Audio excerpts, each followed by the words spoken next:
قرآن پاک یہ معجز کلام ایسا ہے کہ اس میں غیب کی خبریں، ماضی کے اخبار، آنے والی حالتوں کے اخبار، ساری چیزیں بیان کی جا چکی ہیں، اور مولا فرماتا ہے وَلَا رَطْبٍ وَلَا يَابِسٍ إِلَّا فِي كِتَابٍ مُبِينٍ، نہ کوئی خشک چیز نہ کوئی تر چیز رہ گئی، کوئی چیز باقی نہیں رہی جس کو ہم نے قرآن میں بیان نہ کیا ہو۔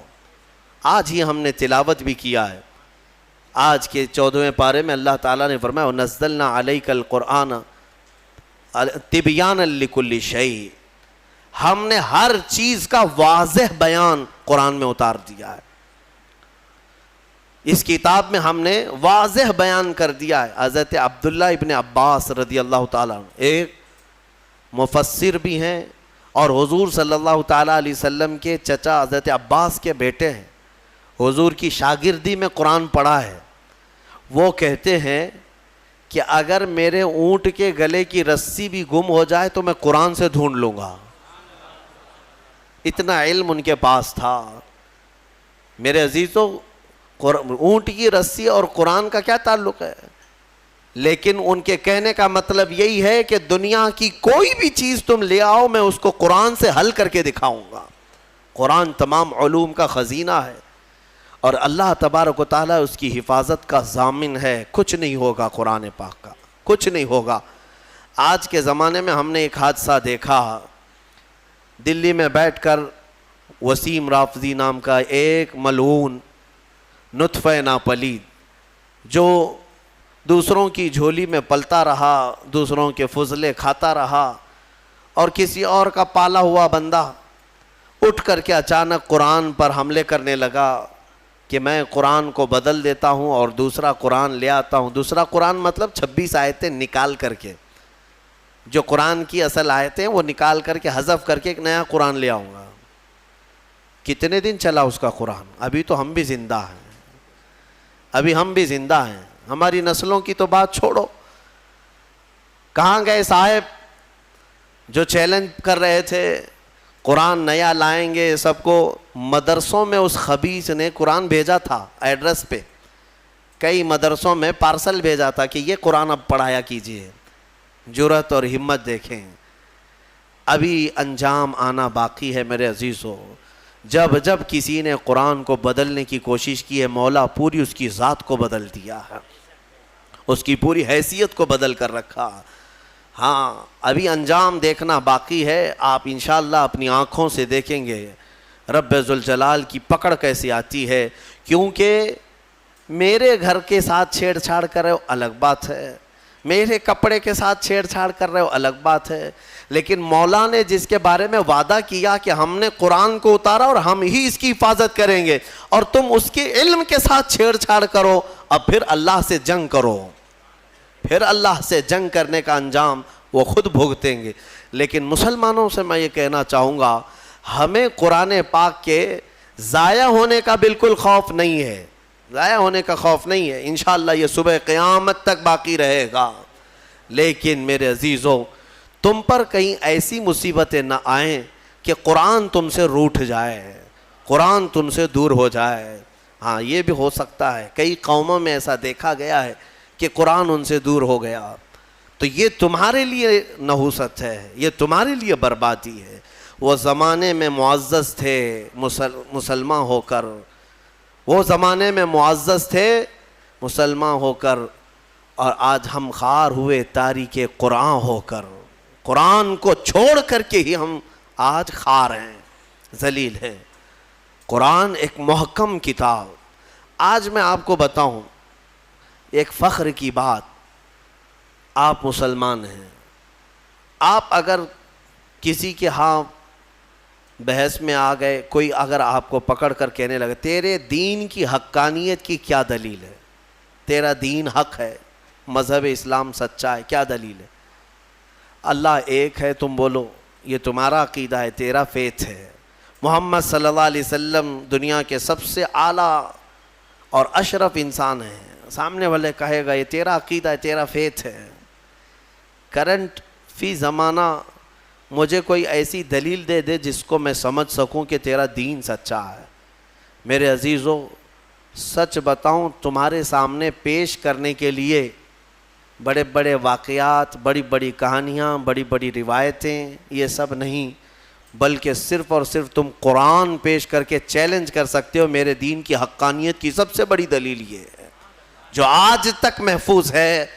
اگر اس میں کوئی شک ہے تو تم اس کا بدل لا کر دکھا دو، یا اگر تم سچے ہو تو تم اپنے دین کی اس طرح مقدس محفوظ کتاب لا کر دکھا دو۔ یہ میرا چیلنج ہے۔ اس طرح کی محفوظ کتاب دنیا میں آج تک نہیں ہے اور نہ ہو سکے گی۔ کوئی بھی کتاب لاؤ، میں اس کے کئی نسخے ضرور دکھا دوں گا، کئی نسخے دکھا دوں گا۔ جتنے بھی ادیان، جتنے بھی دین دنیا میں پائے جاتے ہیں ان کی مقدس کتابیں ہیں، ہم یہ نہیں کہتے۔ عیسائی بائبل پڑھتے ہیں لیکن بائبل کی کئی قسمیں ہیں، کئی قسمیں۔ یونان والوں کی بائبل الگ ہے، امریکہ والوں کی بائبل الگ ہے، انگلینڈ والوں کی الگ ہے، حذف و اضافے کے ساتھ آیتیں بدلی ہوئی ہیں، واقعات میں ہیر پھیر ہے۔ اسی طرح دیگر مقدس کتابوں کا بھی حال ہے۔ میں کوئی بھی کتاب لاؤ اس کے 4-5 نسخے ضرور پیش کروں گا، اور پھر میرا یہ چیلنج ہے تم قرآن امریکہ میں اٹھاؤ یا ہندوستان میں اٹھاؤ، افریقہ میں اٹھاؤ یا عرب میں اٹھاؤ، ہر جگہ تمہیں قرآن وہی ملے گا جو الحمدللہ سے شروع ہوتا ہے اور والناس پہ ختم ہوتا ہے۔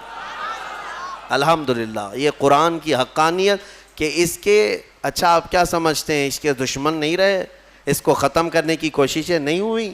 بہت کچھ کر چکے، لیکن کیا کر سکتے ہیں؟ آسمان کو کب کون نیچے لا سکتا ہے؟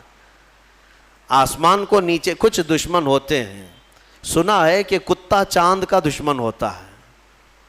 ہاں ہم نے سنا ہے، پتہ نہیں کیوں دشمنی کرتا ہے، کیونکہ 14ویں رات کو چاند کو دیکھ کر وہ بھونکنے لگ جاتا ہے، چاند کی طرف دیکھ کر کے بھونکتا ہے، اور شاید سوچتا بھی ہوگا کسی طرح اس کو نیچے گرا دوں بھونک بھونک کر کے، لیکن اس کے بس میں نہیں ہے، اس کی طاقت میں نہیں ہے۔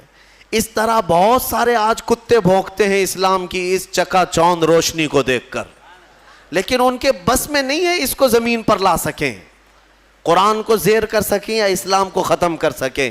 ہاں بس اتنا ہے کہ اپنے گوفے میں بیٹھ کر تھوڑی دیر بھونکتے رہیں، اور گلا خراب ہو جائے تو خاموش ہو جائیں، بس اتنا ہو سکتا ہے۔ اللہ تبارک و تعالیٰ کا کروڑا کروڑ احسان ہے کہ اس نے ہمیں دین حق کی ہدایت عطا فرمائی ہے، اور قرآن پاک جیسی محکم اور محفوظ کتاب اللہ نے ہمیں عطا فرمائی ہے۔ میرے عزیزو، اس کی حقانیت کی ایک اور دلیل میں تمہیں بتاؤں، اس کی حقانیت کی ایک اور دلیل، بلکہ بے شمار دلیلیں ہیں۔ ایک بات میں آپ کو بتا دوں، ہمارا یہ مزاج نہیں کہ قرآن کو ہم سائنس سے پروف کریں، ضروری نہیں ہم کو۔ ہم قرآن کو پروف کرنے کے لیے سائنس، فزکس، کیمسٹری، جغرافی، میتھس، ان سب کے سہارے لینا یہ ہمارا مزاج نہیں، لیکن اگر کوئی اس بات کا تقاضا کرے کہ کیا قرآن میں میتھس بھی ہے، کیا قرآن میں سائنس کی تھیوریز بھی ہیں، تب پھر ہم اس کو دلیل کے طور پر کچھ چیزیں پیش کرتے ہیں، ورنہ قرآن کی حقانیت کو ثابت کرنے کے لیے ہم یہ سب چیزوں کے محتاج نہیں ہیں۔ میں آپ کو بتاتا ہوں قرآن پاک کی وہ حقانیت۔ اچھا، یہ سب سے بڑی دلیل یہ ہے، اگر کوئی کہتا ہے کہ یہ محمد صلی اللہ تعالیٰ علیہ وسلم نے اپنی طرف سے لکھ دیا، اپنی طرف سے جمع کر دیا، تو بھی میرے عزیزو عرب والے یہ بات کہہ سکتے تھے جو ان کے زمانے میں موجود تھے، کسی نے نہیں کہا۔ جو ان کے جانی دشمن تھے وہ بھی نہیں کہہ سکے، کیونکہ سبوں نے دیکھا کہ اللہ نے انتظام ہی ایسا کیا کہ پوری زندگی میرے آقا صلی اللہ تعالیٰ علیہ وسلم کسی کے ہاں درس لینے کے لیے گئے ہی نہیں۔ ہمارے نبی کی خصوصیت کیا ہے؟ امی۔ ہم پڑھتے ہیں نا حضور کے نام پر درود، صلی اللہ علی النبی الامی۔ امی کسے کہتے ہیں؟ امی کا مطلب ہے جو کسی سے نہ پڑھا ہو، جو کسی سے نہ پڑھا ہو۔ سنبھل کر کے ترجمہ کرنا، کچھ بدبخت یہاں پر حضور کو بغیر پڑھا لکھا کہتے ہیں، وہ بغیر پڑھے لکھے تھے، نعوذ باللہ۔ یہ جاہل کیا سمجھے جو پوری کائنات کا معلم بن کر کے آیا ہو، جس کے بارے میں قرآن کہتا ہے الرحمن علم القرآن، وہ رحمان ہے جس نے قرآن تمہیں سکھایا ہے، تم اس کو بے پڑھا لکھا کہتے ہو؟ امی کا مطلب بے پڑھا لکھا نہیں. جس نے ایسا کہا وہ دنیا کا سب سے بڑا جاہل ہے, سب سے بڑا جاہل ہے. دیکھیں دونوں میں فرق میں آپ کو بتاتا ہوں. ایک بغیر بے پڑھا لکھا جس کو ان پڑھ کہتے ہیں آپ, ایک ہے جو سب جانتا ہے لیکن کسی سے پڑھا نہیں ہے. دونوں میں فرق ہے کہ نہیں ہے؟ ہاں, جس کے دل میں کوڑ ہے, جس کے دل میں بغض اور عداوت ہے, وہ امی کا ترجمہ ان پڑھ کرتا ہے. ان پڑھ کے ذریعے سے معاذ اللہ رب العالمین جس نے ایسا کہا, حضور پاک صلی اللہ تعالیٰ علیہ وسلم کی شان میں اس نے تنقیص کیا, حضور کی توہین کیا, میرے آقا صلی اللہ تعالیٰ علیہ وسلم کی اس نے گستاخی کیا. اور ہم نے یہاں پر سنا بھی تھا, ہماری شہر میں کوئی ایسا ماڈرن آدمی آیا جو یہ کہنے لگا کہ حضور کو لکھنا نہیں آتا تھا. ظالم, تو نے لکھنا کہاں سے سیکھا؟ جس رسول نے مدینے کے اندر صرف 10 سال کے اندر 80,000 لوگوں کو قلم پکڑنا سکھایا, تم ظالم اس کو کہتے ہو رسول پاک صلی اللہ علیہ وسلم کو لکھنا نہیں آتا تھا. نعوذ باللہ من ذالک. اگر حضور صلی اللہ تعالیٰ علیہ وسلم کو لکھنا نہیں آتا تھا تو پھر یہ قرآن لکھوایا کس نے ہے؟ قرآن لکھوایا کس نے ہے؟ کاتبان وحی ضرور ہیں, لکھنے والے صحابہ تھے, قرآن لکھنے والے صحابہ تھے, لیکن کیا حضور پڑھ دیتے تھے وہ گھر جا کر لکھتے تھے؟ حضرت امیر معاویہ فرماتے ہیں حضور کی صحبت میں وہ بیٹھتے تھے, قرآن کی آیتیں جب اترتی حضور فرماتے لکھو. اب جب وہ لکھتے تو حضور بتاتے یہ اس طرح سے لکھو, یہ اس طرح سے لکھو. آیتوں کو کہاں سے کیسے لکھا جائے میرے آقا خود تعلیم فرماتے. یہ اور بات ہے کہ رسول کریم صلی اللہ تعالیٰ علیہ وسلم نے خود قلم نہیں اٹھایا, لیکن ہزاروں کو قلم پکڑنا خود سکھایا ہے میرے آقا نے. اور جو یہ کہتا ہے وہ ہمارے دل کو ٹھیس پہنچاتا ہے. اے سنی مسلمانوں, نبی پاک صلی اللہ تعالیٰ علیہ وسلم کو لکھنا نہیں آتا تھا. نعوذ باللہ من ذالک. قرآن جن کے بارے میں کہہ رہا ہے وَعَلَّمَكَ مَا لَمْ تَكُنْ تَعْلَمْ, اے رسول ہم نے آپ کو وہ سب سکھا دیا جو آپ نہیں جانتے تھے. اگر حضور لکھنا نہیں جانتے تھے تو اس آیت کے مطابق رب نے انہیں سکھایا کہ نہیں سکھایا؟ اللہ فرما رہے ہم نے وہ سب سکھا دیا. سب میں کیا کیا آیا؟ سب میں کیا کیا آیا؟ سب میں میرا اور تمہارا نام بھی آ گیا. ہاں, میرے رسول کو اللہ نے وہ بھی سکھا دیا کہ اتنے زمانے کے بعد یہ لوگ آئیں گے, فلاں آئیں گے. حضور کو اللہ نے سارے علوم سکھائے, اس میں لکھنا بھی ہے, پڑھنا بھی ہے, بولنا بھی ہے, سننا بھی ہے, ساری چیزیں آ گئی. علمک ما لم تکن تعلم. اسی لیے الحمدللہ ہم اہل سنت و جماعت کا موقف یہ ہے کہ میرے رسول عالم ما کان و ما یکون ہیں. جو کچھ ہوا وہ بھی جانتے تھے اور جو کچھ ہونے والا ہے وہ بھی جانتے تھے.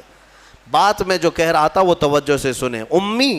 امی کسے کہتے ہیں؟ پھر سے تنبیہ کے ساتھ میں کہہ رہا ہوں, امی کا مطلب ان پڑھ نہیں, بلکہ جو کسی سے پڑھا ہوا نہ ہو, اس کا کوئی استاد نہ ہو.